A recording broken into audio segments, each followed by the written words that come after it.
The War Within had everything to prove. It had to bring back the lore, launch a 3-part saga, save Warcraft itself, all that big stuff. But it also had to do something else, and that's where it ran into troubles. It had to stand on its own. It had to give a new continent, new cultures, fresh enemies, fresh mysteries, and all of that on an 8-week patch cycle that is constantly blasting us with story, with updates.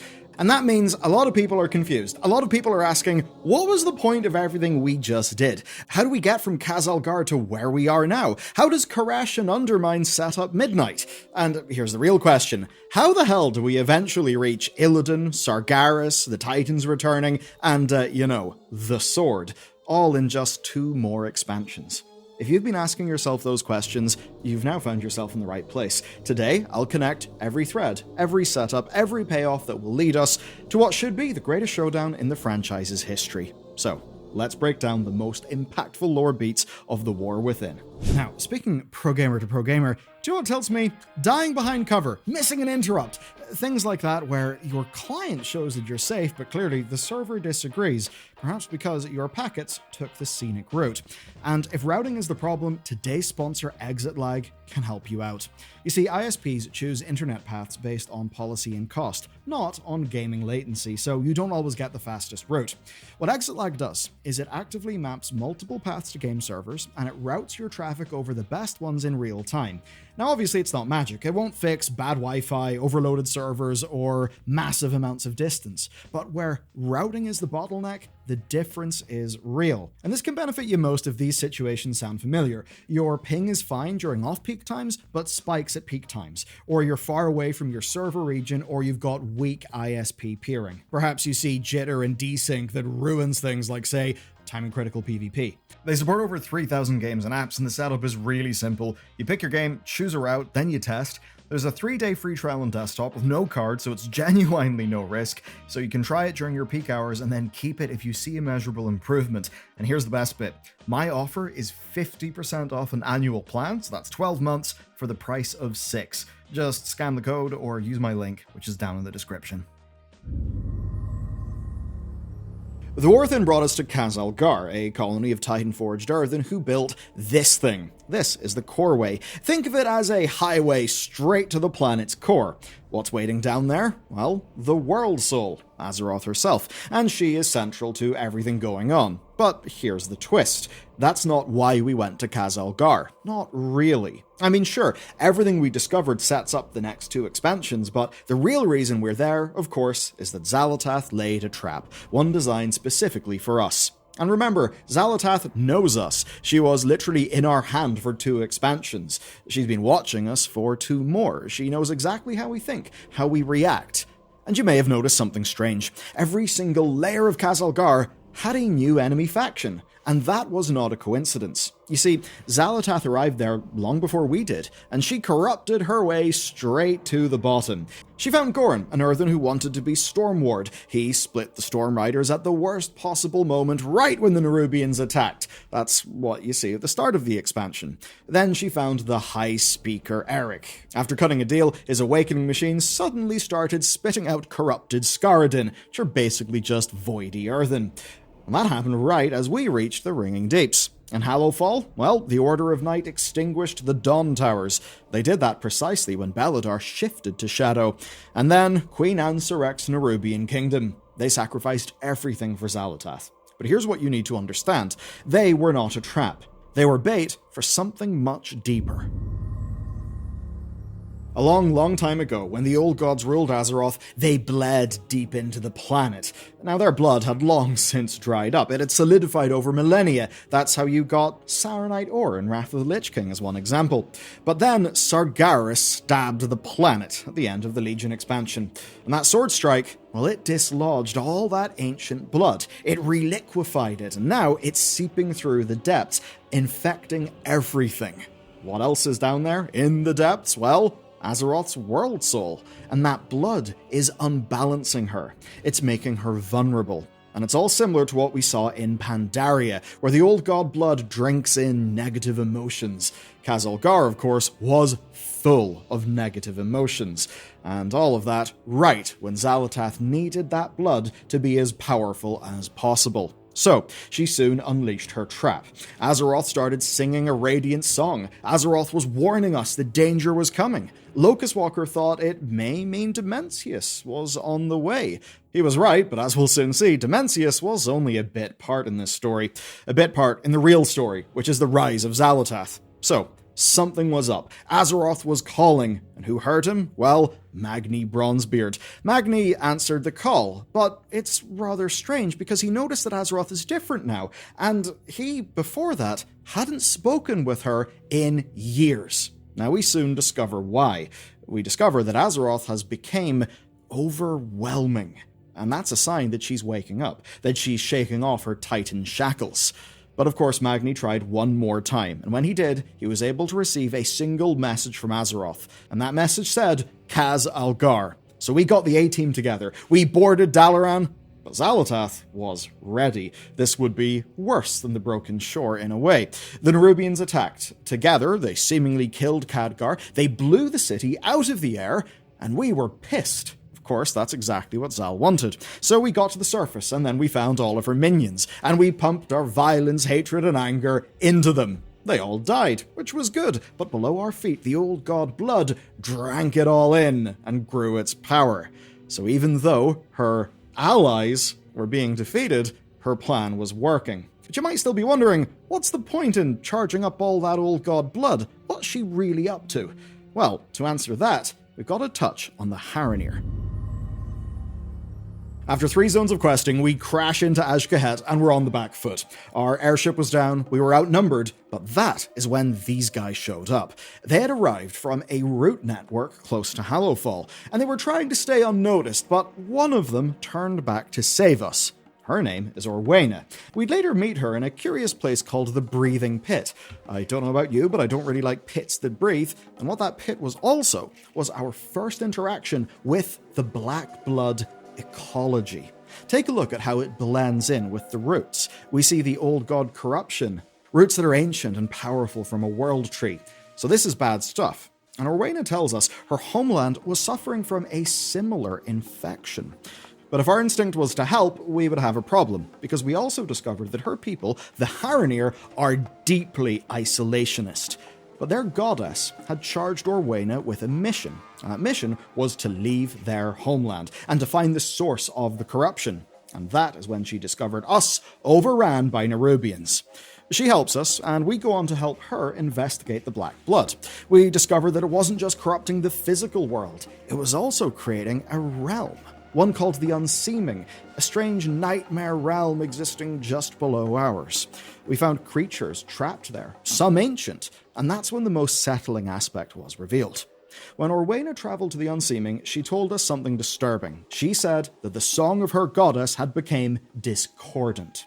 Making things worse, her companion Hanan told us that all he could see was nightmares. This is bad stuff. And in the Midnight expansion, we will go to Harandar, which is the Haranir's homeland. And when we go there, we'll enter a new raid. A raid called the Dream Rift. And that's where the Haranir's goddess spawns creatures from her nightmare. And that is the story being set up with all the old god Blood and the Unseeming. All those strange things you saw in Azj-Kahet basically will pay off in Harandar. But here's the revelation that kind of changes everything. Who is their goddess? Who sent Orwena on her quest? It's a fairly simple answer. Azeroth. Now, I want you to think about what this means. The Black Blood is turning Azeroth's radiant song into a nightmare. Our own world soul is becoming corrupted. Now, with that in mind, ask yourself, who benefits the most from Azeroth being unbalanced? Who's been planning this all along? Well, none other than the very creature that wants to consume her, Xal'atath. I'll give you the quick version of Xal'atath's history. It was essentially always of being a slave to someone more powerful, like Dimensius, like the old gods, like Ashara, but they're all gone now, and Xal'atath is left on top. And there's only one more move for her to make, and that move is to consume our planet's world soul. And the big question was this: does Xal'atath want to body swap with Azeroth, like she did with the Blade or her current body? Or does she want to straight up consume the world soul and all of its power? Well, after Locust Walker's death in Mana Forge Omega, Illyria swore something specific. She swore to stop Xal'atath from becoming the next all-devouring, so that seems fairly clean-cut. It seems that Xal'atath wants to be the new Dimensius, the new top dog. And of course, in Midnight, we'll go to her homeworld, the Voidstorm. When we go there, we'll find something specific. A world dominated by a survival of the fittest philosophy. Consume and corrupt your way to the top, or die. Xal'atath has done just that, and now she is positioned at the top. But for a job so big, she's going to need an item with truly ridiculous amounts of power, and that's where the Darkheart comes in.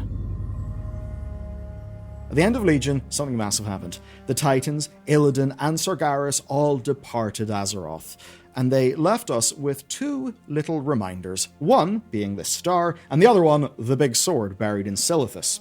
And that's when Xal'atath saw her opening, and it's also where I have to bring another character into the mix, Iridikron. One mission drove Iridikron, and that is vengeance on the Titans. And if you want the full story, you just gotta play Dragonflight, but here's what matters now. Iridikron could not do this alone. He needed help, so he struck a deal with Xal'atath. The terms? He would give her an ancient prototype of the Dragon Soul. In return, she would ensure that the Titans would return to Azeroth. Then he'd get his shot at revenge. That prototype is the Darkheart. Think of it as a trinket that can hold unimaginable amounts of power. We watched it consume Galakrond's essence, the energy of Dalaran, void power from Beledar itself, and the old god blood. But then, everything went sideways for Xal'atath. You see, we discovered her trap. We put right what she'd corrupted and cornered her in the Priory of the Sacred Flame. This was the end of the initial 11.0 campaign, and it's when Illyria cracked the Darkheart. Now this was catastrophic for Xal'atath, but then, to make it even worse, the Darkheart returned Khadgar. For her, it looked like everything was collapsing. Xal'atath is an improviser and a survivor. Ever wondered why we went to Undermine and spent a while drifting? Well, here's the real reason, or at least how it connects to the rest of the story. Goblins built the original Dragon Soul, so they could fix its prototype. Which kind of makes sense, right? So we chased Xal'atath to the Goblin capital. We dealt with Galliwix's gangster empire, which was neat enough, but obviously for the World Soul Saga's future really wasn't the main event. The main event was the Ethereals. They had been working with Xal'atath. That is, until Undermine, because in that patch, everything changed. The Shadowguard Ethereal stopped helping Xal'atath, and they stole the Darkheart from under her. They then used every bit of power that Xal'atath had gathered, all of it, as a catalyst, and their goal was to revive Dimensius. So, Locust Walker lit the signal fires and gathered every Ethereal and Broker to Koresh, all for one final stand against the Void Lord who ruined their planet countless millennia ago. And when we went to that planet, we learned something massive, that Xal'atath had been Dimensius' harbinger. But here's the betrayal. She's also the one who shattered him, again, hundreds of thousands of years ago. But obviously now, Shadowguard Ethereals had collected all the fragments, and with the Darkheart were able to bring him back. Not just back and furious. And this expanded the lore in ways we never really expected. It sure seems the Ethereals will matter going forward, but for our saga, and what's coming next, only one thing mattered on Koresh, and it's this: Dimensius getting sucked into the Darkheart. Think about what Xal'atath now possesses. The Black Blood's power, Beledar's void energy, all the arcane energy of Dalaran, Galakron's essence, and now Dimensius himself. This means the Darkheart is now something beyond comprehension, and her next stop is the Sunwell. To understand the Sunwell, we need to talk about Hallowfall, because Hallowfall was an expansion to the Warcraft canon unlike anything we've seen in years. Azeroth has a new, undiscovered continent, with an empire of light-worshipping half-elves. Huge stuff that we're sure to explore in the future. But for the World Soul Saga, two things are important. One is Beledar. It's a shard of pure light, and the Hallowfall Arathi were sent to secure it by their emperor. They believe that they are warriors in some form of coming clash. A clash between light and void that, in their religion, they name Renalash. And in Midnight, we're literally about to step into that conflict. But they also told us something else. They told us their expedition was teleported to Hallowfall by the light. That sets up what we see in this cinematic of the Army of the Light using the Sunwell and basically being able to summon in to Silvermoon. That's the first thing. The second thing, however, is subtle, but it's actually more important, and it's Beledar's connection to Azeroth. Xal'atath introduced us to a magical world, one that is way messier than the highly structured cosmic charts from Chronicle. And it seems that Blizzard is trying to move away from the, what I would say, is hard cosmic lore of the Shadowlands expansion and of the reinterpretations of Chronicle, and into something that feels a little bit more from a boots-on-the-ground, slightly softer magic perspective, which generally is pretty good for storytelling, I would say.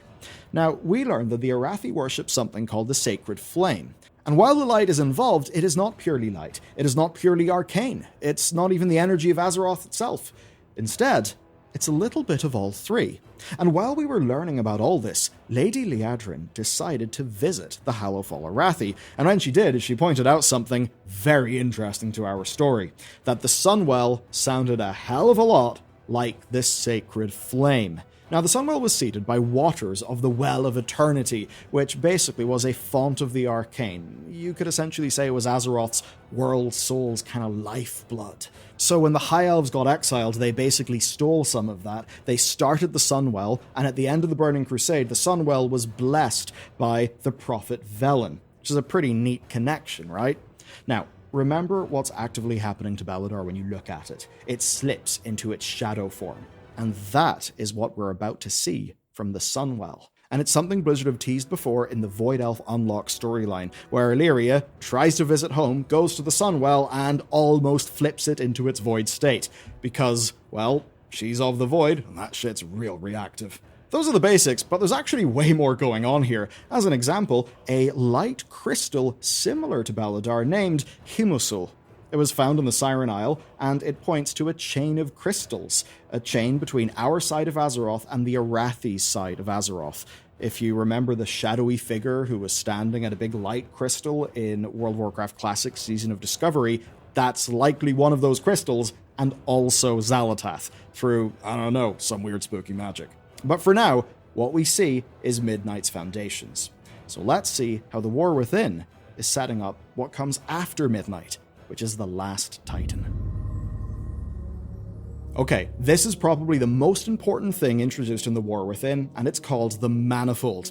It's a name for something we've actually known about for years. That's the web of Titan installations around Azeroth. Things like the Forge of Origination, which shaped the planet, the Forge of Wills, which turned Azeroth's world soul into more of a Titan world soul. But at its center is something called the World Core.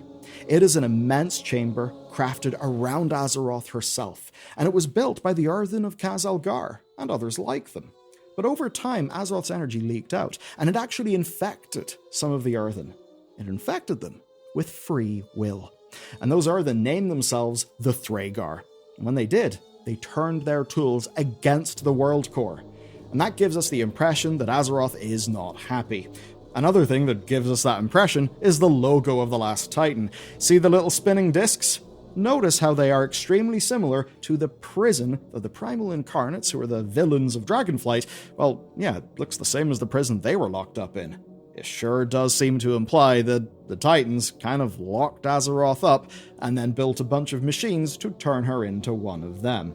So it seems she's not happy about basically being chained up.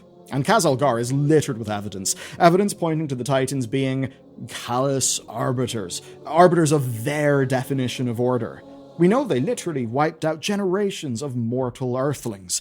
And the reason why is simple, because they don't conform to their master's plan. But here's the crucial detail about the World Core. Right now, Azeroth is untouchable. The system was designed with only one rule, that rule being that only the Titans can interact with the World Soul directly. So if Xal'atath wants to get Azeroth, she's going to need to break her out of prison first. And that means that everything is finally in place. Xal'atath wants Azeroth. Throughout this entire expansion, she has been gathering power. When her plans failed, she turned disaster into opportunity, and now she wields the power of Dimensius himself. We know her target. Her target is the World Core. We know her method, corrupting the Sunwell, and we've established that the Sunwell has a connection to the World Soul. And that corruption is what will bring the Titans back. They will return to clean up the mess that Xal'atath has created. And that is when Iridikron will try to take his vengeance. But here's the thing. we can't be sure whose side we'll be on when the Titans come back, because while we may share some goals, they clearly don't care much about our freedom, and that sets up the ultimate confrontation, a three-way war.